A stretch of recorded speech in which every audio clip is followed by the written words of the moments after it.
आलसी गधे की कहानी।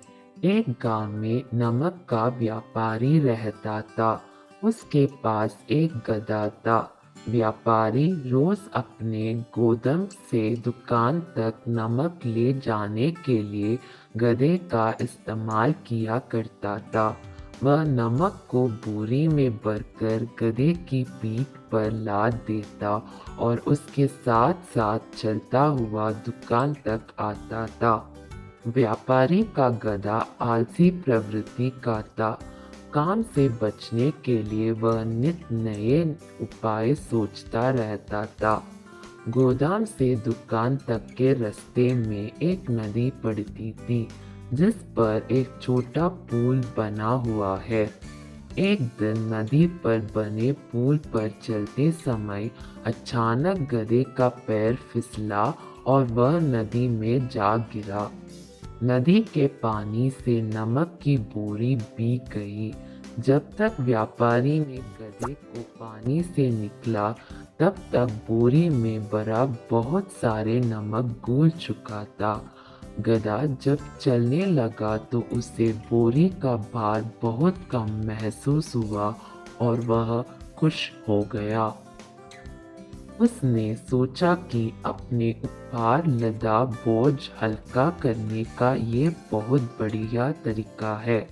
अगले दिन वह जानबूझकर नदी में गिर पड़ा।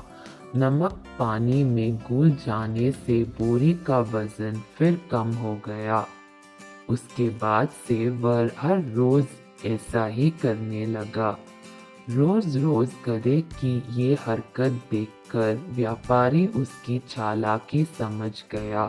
उसने गधे को सबक सिखाने का फैसला कर लिया और अगले दिन बोरी में नमक के स्थान पर रूही भरकर गधे की पीठ पर लाद दिया।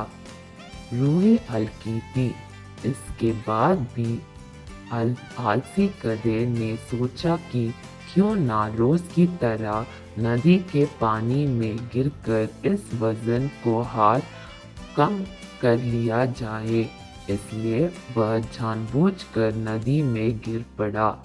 लेकिन इस बार बोरी में नमक नहीं बल्कि रूही थी। पानी में भीगकर रूही का वजन कई गुना बढ़ गया। गधा जब उठकर चलने को हुआ तो इतनी भारी बोझ से उसका बुरा हाल हो गया। उस दिन के बाद से उसने कभी आलस न करने का निर्णय किया। सीख: आलस का फल कभी ना कभी मिल ही जाता है। एक ही उपाय हर बार कारगर सिद्ध नहीं होता।